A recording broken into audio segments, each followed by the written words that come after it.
After 10 years covering games in one form or another, it's rare something takes me by surprise. That's not to say that there's zero innovation, because games like God of War from 2018 or The Last of Us Part 2 push things forward in different ways from a production or narrative standpoint, but even those games have components that can be compared to genre mates. That's not the case with Fuser, the new game from Harmonix, arguably the kings of the rhythm game scene, and after I played it, I can't recall a time where I've come away from a game having my mood so entirely lifted in the way that Fuser did.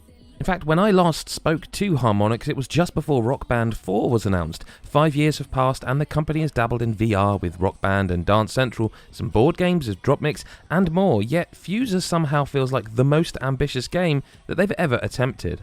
Even on a visual scale, Fuser feels more grandiose. This is a game about performing festival sets with enormous crowds, pyrotechnics, and visual effects displayed on your backing screens that mirror your personality and your performance. It's a remarkably customizable game, and the team are keen to stress that gender isn't important to how you present your avatar. You have male or female physique types, sure, but the customization side of Fuser is about presenting whatever personality you want to, and whether that results in outlandish colourful clothing and dyed hair with tattoos for days, or just a bland workman-like outfit, it's up to you, and nobody is judging you for that. It both matters and it doesn't, and that's a rather wonderful ideal. And if you ask me for a single phrase to describe Fuser, it'd be creativity. The aforementioned festival crowd will beg for favourites from your deck of songs, while mini challenges will appear as you play, timed in order to put you under the maximum level of pressure. But as with any Harmonix music game, you can ignore it and be happy with a 2-star rating if you want. That choice again there.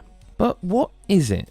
Well, it's a game that is far easier to show than to tell, but essentially you're presented with 4 slots to drop music into. You've a pre-selected, by you, deck of songs that range from Call Me Maybe to Rock the Casbah, no, seriously, and all have been meticulously selected and pitch shifted so that whatever key you're in, they work. You start by dropping either a drum beat, a vocal, a bass line, some guitar or keys, and the crowd starts bumping. Let's say you've dropped the drums from Bad Guy by Billie Eilish in, then you drop the guitars from Don't Fear the Reaper, then the vocals from Coldplay's Clocks, and finally the bass from X Gon Give It To Ya. These are all shifted accordingly so they work together as one compelling, no, a brilliant song.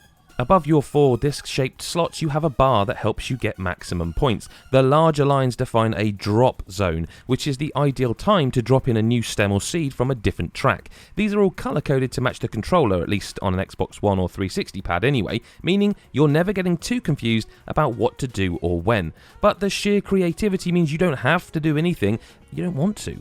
The challenges that appear boost your score, and you've a meter that tells you the crowd reaction, informing you whether you're switching songs too often or maybe not enough. What's most telling to me though is that I couldn't tell you how long a single set went on for. It's just so utterly compelling that I lost myself every time, just nodding along to the beat that I created. Even then, if that sounds like that's enough, there's more. You have a built-in synth pad to create your own drum beats, some saw synths, and all manner of loops, and these can be dropped in when you're ready. Challenges are varied and range from having perhaps 2 pop songs included in your mix, or a country vocal, or maybe all 4 tracks are just drums. There's enough here to mean no set ever sounds the same, and there's a freestyle mode so you can just do whatever you want anyway at some point.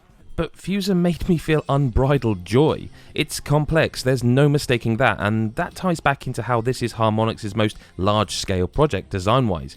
It feels like the shake-up the genre needs, and it feels fresh and unique, and despite early misgivings about the style of music sort of skewing towards genres I'm not really into, my own prejudices against the songs gave way to euphoria, so much so that I was devastated I couldn't just play through the seemingly large campaign mode right now from start to finish. But I can honestly say it's been a while since I played a game, certainly a preview build of a game that I just came away from with 0 criticisms. And sure, I played and saw a small slice of what the final game will have to offer, but right now I've gone from being barely aware of what Fuser even is, to it being one of my most wanted titles of the year. It's going to come out on PS4, Xbox One, PC and Switch later this year, and I cannot wait. Hey, Adam from God is a Geek there. I hope you enjoyed my preview of this game. Genuinely went into this, really not too sure of what it was, had a little hands-on demonstration of it, and then was given access to the game on PC, and genuinely, it's blown me away. I mean, I hope you got that from the preview. I'm going to talk about this more on the podcast. I just cannot wait for this game. If you enjoyed this video, do subscribe, do hit the bell button. That helps us out because it notifies you of a new video and you see our videos, and that's what we want. Do give us a thumbs up if you enjoyed it, and tell us in the comment section what your favourite game is by Harmonix and what songs you'd like to mash up in this new game. You never know, there's going to be a lot of songs apparently. Thanks for watching, and we'll see you in the next video. Bye bye for now.